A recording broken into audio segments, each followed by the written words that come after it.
75, 71, 65 ఈ సంవత్సరాల ముచ్చట ఇందిరాగాంధీ ప్రస్తావన ఈ మధ్య ఎక్కువ వస్తున్నాయి. ఎందుకు? కారణం ఏమిటి?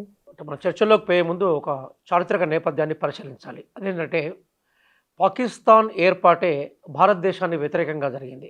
భారతదేశం యొక్క అంతర్గత తత్వం ఏదైతుందో శాంతియుత సహజీవనంకు వ్యతిరేకంగా పాకిస్తాన్ ఏర్పాటు జరిగింది. మహాత్మా గాంధీ వారి ఆలోచనలకు విరుద్ధంగా పాకిస్తాన్ ఏర్పాటు జరిగింది. కాబట్టి పాకిస్తాన్ నిత్యం కూడా భారత్ వ్యతిరేకతతోటే జీవిస్తూ ఉంటుంది. పాకిస్తాన్లో ప్రధానంగా మనకు సింధ్, పంజాబీ, పస్తూన్, బెలుచి ఈ 4 తెగల సంగమంగా పాకిస్తాన్ కనబడుతుంటుంది. కానీ పాకిస్తాన్లో అంతర్లీనంగా సింధ్, పంజాబీ భూస్వాముల డామినేషన్ కనిపిస్తూ ఉంటుంది. నవాజ్ షరీఫ్ మనకు బాగా పాపులర్ ఫిగర్, అతను పంజాబీని రిప్రజెంట్ చేస్తూ ఉంటాడు. బెనజీర్ భుట్టో ప్రధానంగా మనకు కనిపించే మరొక రాజకీయవేత్త పాకిస్తాన్ నుంచి, ఆమె సింధుని రిప్రజెంట్ చేస్తుంటుంది. చాలా ఆశ్చర్యం ఏంటంటే పాకిస్తాన్ ఎప్పుడు కూడా భారతదేశం లాగా కనీసం ఎన్నికల ప్రజాస్వామ్య ప్రక్రియను కూడా విజయవంతం చేసుకోలేకపోయింది. అది దానికి శాపం. అది మనం ఆ కోణం నుంచి మనం ఈ పరిణామాలను చూసినప్పుడు ఇందిరాగాంధీ గారి వ్యవహార శైలి మనకు గొప్పగా కనిపిస్తూ ఉంటుంది. ఎందుకోసం అంటే ప్రపంచ చిత్రపటంలో ఒక దేశం యొక్క రెక్కను ఇసిరి అవతల పారేసిన ఘనత ఇందిరాగాంధీ దక్కింది. అందుకోసం బారుచా లాంటి వాళ్ళు ఇందిరానే ఇండియా, ఇందిరానే ఇండియా అనే ఒక గొప్ప స్లోగన్ తీసుకొచ్చారు. అట్లాగే గౌరవనీయులు మాజీ ప్రధానమంత్రిగా ఉన్న అటల్ బిహారీ వాజ్పేయి గారు కూడా వారిని, ఇందిరాగాంధీ గారిని దుర్గామాతతో పోల్చారు. కానీ మోడీ గారి వ్యవహార శైలి ఏదైతుందో అది ఇందిరాగాంధీ స్థాయిలో మోడీ గారు నిలబెట్టలేకపోయింది. ఇందిరాగాంధీ మోడీ గారు అనే నానుడే ఇప్పుడు జరుగుతూ ఉన్నది. అందుకోసం సడన్గా ఇందిరాగాంధీ ట్రెండింగ్లోకి వచ్చారు. ఎందుకోసం అంటే పాకిస్తాన్ యొక్క బలహీనతలు ఇందిరాగాంధీ గారికి బాగా తెలుసు. అందుకోసమే మనం అంతర్జాతీయ సమాజంలో పాకిస్తాన్ని ఐసోలేట్ చేసిన ఘనత వారికి దక్కింది. అట్లాగే పాకిస్తాన్ బలాన్ని మొత్తం విసిరేసి పారేసిన ఘనత కూడా ఇందిరాగాంధీ. కానీ ఇక్కడ మీరు పాకిస్తాను ఈ తరహా దూకుడు లేదా ఒక కుట్రపూరితమైన ఆలోచన ఉండడానికి అక్కడున్న భూస్వామ్యపు ఆలోచనలే కారణం మీరు చెప్పదలుచుకున్నది వెనుకబాటుతనం. ఎగ్జాక్ట్లీ. అట్లాగే అంతర్జాతీయ సమాజంలో పాకిస్తాన్కు ఉన్న బలం ఏంటి? యునైటెడ్ స్టేట్స్ ఆఫ్ అమెరికానే కదా. ఒక విషయం చెప్తాను నేను. 1971 వారప్పుడు అమెరికా భారతదేశానికి వ్యతిరేకంగా వీటో అధికారాన్ని ప్రయోగించాలని చూసింది. అప్పుడు పాకిస్తాన్కి అనుకూలంగా చైనా, అమెరికా 2 వ్యవహరించాయి.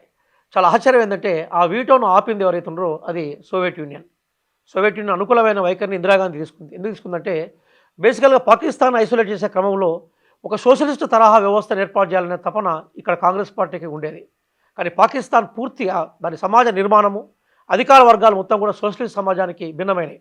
నేను చెప్తున్న కోణం చాలా భిన్నమైంది. మనం పాకిస్తాన్ మత కోణంలో మాత్రమే చూస్తూ ఉంటాం. కానీ దాని వెనక భూస్వామ్య ఆధిపత్య పాకిస్తాన్ నిర్మించబడింది. అది అందుకోసమే భారతదేశం నుంచి పాకిస్తాన్కి వలసపోయిన వాళ్ళు చాలామంది ధనికులే ఇక్కడి నుంచి ఎక్కువగా వలసపోయినారు. పేద ముస్లిమ్స్ ఇక్కడే మిగిలిపోయినారు. ఆ విషయాన్ని మనం గుర్తుపెట్టుకోవాలి. అదేవిధంగా అమెరికా అనుసరణలో కాకుండా పాకిస్తాన్కి విదేశీ వ్యవహారం ఉండదు.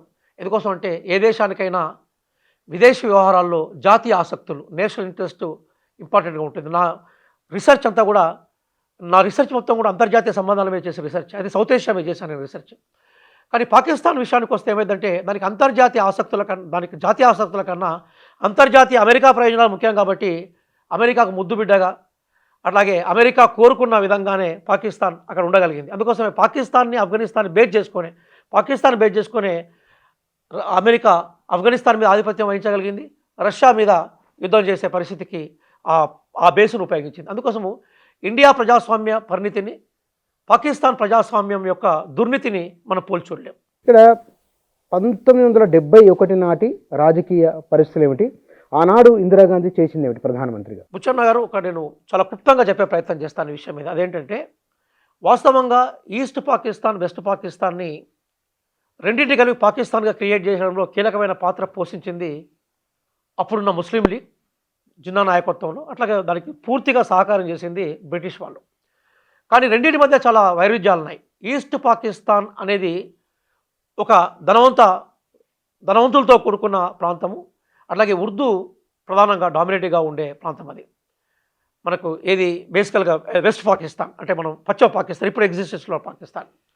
అట్లాగే తూర్పు పాకిస్తాన్, ఇప్పుడు నేను చెప్తున్న తూర్పు పాకిస్తాన్ ఏదైతుందో అది పేదలతో కూడుకున్న పాకిస్తాన్.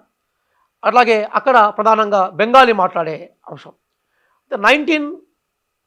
47లో ఒక వాళ్ళకు 14th అయితే మనకు 15th స్వతంత్రం వచ్చే సందర్భంగా మొత్తం ఆ ఉమ్మడి పాకిస్తాన్లో అవి రెండు జియోగ్రఫికల్గా వేరువేరుగా ఉండే ప్రాంతాలు.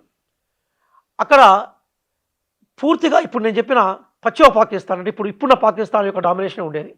ప్రధానంగా సింధ్, లాహోర్ అట్లాగే పంజాబ్కు సంబంధించిన వాళ్ళే దాన్ని డామినేట్ చేసేది. తర్వాత మిలిటరీ పరిపాలనలోకి వెళ్ళిపోయింది, అది ప్రజాస్వామ్య వ్యవస్థ నుంచి మిలిటరీలోకి వెళ్ళిపోయిన తర్వాత 1969లో జరిగిన ఎన్నికల్లో జరిగిన పరిణామం ఏంటంటే ఈస్ట్ పాకిస్తాన్ నుంచి రిప్రజెంట్ చేస్తున్న అవామీ లీగ్ పెద్ద మెజార్టీతో గెలిచింది. వెస్ట్ పాకిస్తాన్లో ఉన్న మనకి పాకిస్తాన్ పీపుల్స్ పార్టీ అంటే బెనజీర్ భుట్టోకు సంబంధించిన పార్టీ వాళ్ళ నాయన జుల్ఫికర్ అలీ భుట్టో ఉండేది, అది అక్కడ గెలిచింది. అయితే ఆశ్చర్యం ఏంటంటే జుల్ఫికర్ అలీ ఖాన్ భుట్టో ఆధ్వర్యంలో గెలిచిన పాకిస్తాన్ పీపుల్స్ పార్టీకి ఈస్ట్ పాకిస్తాన్ అంటే ప్రజెంట్ బంగ్లాదేశ్లో ఉన్న పాకిస్తాన్ నుంచి ఒక్క సీట్ కూడా రాలేదు. వీళ్ళు అధికారం కోసం వీళ్ళు బేస్గా క్లెయిమ్ చేశారు, వీళ్ళు మెజార్టీ సీట్ల సాధించారు, వీళ్ళకి అధికారం ఇవ్వడానికి వాళ్ళు వ్యతిరేకించారు. అప్పటికే భాషాపరమైన వైరుధ్యాలు ఉన్నాయి, అప్పటికే భౌగోళికమైన వైరుధ్యాలు ఉన్నాయి. ఎందుకంటే ఇదొక మూలకుంటే అది ఇంకొక మూలకున్నది. కాబట్టి భౌగోళికపరమైన వైరుధ్యాలు, భాషాపరమైన వైరుధ్యాలతో పాటుగా ఈస్ట్ పాకిస్తాన్ అంటే ఈరోజు బంగ్లాదేశ్లో ఉండే వాళ్ళు ఎవరైతే గెలిపించారో అధికారం ఇవ్వడానికి వెస్ట్ పాకిస్తాన్ భూస్వాములు ఇష్టపడలేదు. దాంతో వాళ్ళు ముక్తి వాహిని అనే పేరుతోటి ఒక మూమెంట్ స్టార్ట్ చేశారు. ముజఫర్ మనకి షేక్ హసీనా ఎవరైతే ఉన్నారో వారి ఫాదర్, వాళ్ళు వార్ స్టార్ట్ చేశారు. చేస్తే దాన్ని చాలా క్రూరంగా అణిచేసే ప్రయత్నం చేసింది. అప్పుడు బేసికల్గా ముక్తి వాహినికి ఇండియా సపోర్ట్ చేస్తుందని చెప్పేసి అగర్తల కుట్ర కేసుని బంగ్లాదేశ్లో ఎవరైతే ఫైట్ చేస్తున్నారో వాళ్ళ మీద పెట్టింది. దానికి అగేనిస్ట్గా భారతదేశం ఏం చేసిందంటే ప్రజాస్వామ్య విలువల కోసము నిలబడాల్సిన సందర్భం ఉన్నది. అప్పుడు అంతర్జాతీయంగా ప్రజాస్వామ్య విలువల కోసం, అలీనా విలువల కోసం నిక్కచ్చిగా నిలబడ్డ వ్యక్తి ఇందిరాగాంధీ గారు. ఆ టైంలో అక్టోబర్ 3న ఇందిరాగాంధీ గారు ఈ ముక్తి బాహినికి సపోర్ట్ చేస్తుందని చెప్పేసి బాంబుల దాడిని భారతదేశం మీద పాకిస్తాన్ చేసింది. అది first war attack of Pakistan against India. ఎందువల్ల ఒక దేశం విషయంలో మరో దేశం ఇంటర్ఫెరెన్స్ కాకూడదు కదా, ఇందిరాగాంధీ ఎందుకు చొరవ తీసుకోవాల్సి వచ్చినంతగా కారణం ఏమిటి? రెండు విషయాలు ఉన్నాయి. అదేంటంటే అంతర్జాతీయ సమాజంలో భారతదేశం కొన్ని విలువలకు కట్టుబడి ఉంది. ప్రజాస్వామ్యం బతకాలని, అట్లాగే అన్యాయమైన చోట న్యాయం కోసం నిలబడాలని. అది బాండుంగ్ సమావేశం నిర్ణయం. అది బాండుంగ్ సమావేశంలో ఏ వలస దేశాల వల్ల నష్టపోయినాయో ఆ దేశాలన్నీ కలిసి 1955లో బాండుంగ్ సమావేశాన్ని నిర్వహించాయి. మనకి టీటో కావచ్చు, నాజర్ కావచ్చు, అట్లాగే జవహర్లాల్ నెహ్రూ కావచ్చు, ఇప్పుడు మనకు బండారు నాయకే ఫ్రమ్ శ్రీలంక కావచ్చు, ఇండోనేషియా నుంచి సుకర్ణ కావచ్చు, వీళ్ళందరూ కలిసి అంతర్జాతీయ న్యాయ సమాజాన్ని ఏర్పాటు చేశారు. అదే తర్వాత అలీనా విధానానికి నిలబడ్డది. కాబట్టి అలీనా విధానం ఏదైతే ఉందో అది విక్టిమ్స్ సహాయం చేసే విధానం. అప్పుడు అమెరికా బ్లాక్ ఒక బ్లాక్, నాటో బ్లాక్గా, రష్యా బ్లాక్ మరొక బ్లాక్, వార్సా బ్లాక్గా ఉన్న సందర్భంలో అలీనా విధానానికి కట్టుబడిన అంశంగా ఉంది.